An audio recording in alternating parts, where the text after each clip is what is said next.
I was talking to some other agents this morning, actually, about how the market is it's super sluggish. A lot of agents are panicking. A lot of agents are feeling the squeeze. You have to keep in mind that we get paid like in 45-day increments. So, if something goes under agreement today, you're not going to get paid for a month and a half.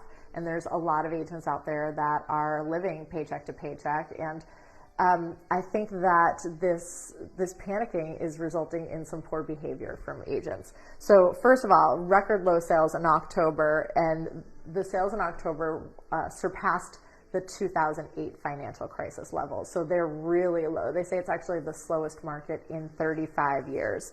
And we have double the amount of agents. So just as clarification, agents do have a fiduciary duty to put the best interest of their client ahead of their own best interest.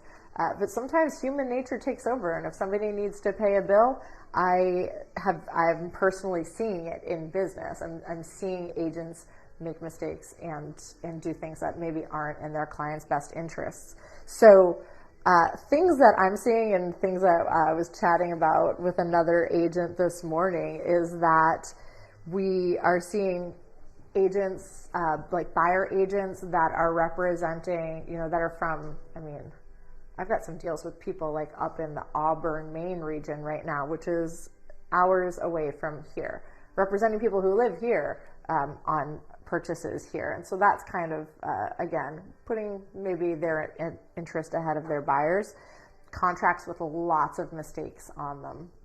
We have a lot of new agents. So we have a lot of agents that got licensed during COVID and after COVID. And at that time in the market, they really only had to fill in the blanks. Our contracts just have a bunch of blanks on them. They filled in numbers and words and didn't really have to negotiate. They didn't have to know the nuances of contracts. And so now that we're in a little bit of a different market, I'm seeing a lot of mistakes. I'm seeing them not protect their buyers' best interests. And I'm also seeing a lot of agents that are holding down jobs, holding down part-time and full-time jobs and side gigs and lying to other agents about it. I had that happen recently also, and it's like a little honesty goes a long way with stuff like that. So that, your best interest as a client is not compromised. There are a few things you can do just to kind of gauge what's going on with your agent. And you shouldn't have to do this as a consumer, but human nature is human nature.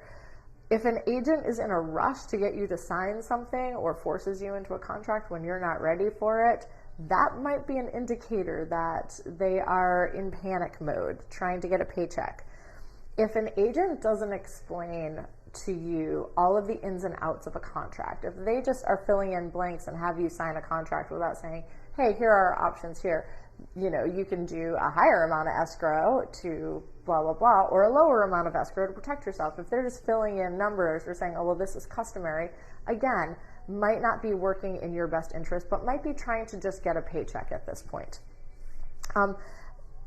That's really it. Use your instincts, trust your instincts on this, but I will say that I am noticing it a ton in this market. I see agents that are branching out into other areas of real estate, which is great.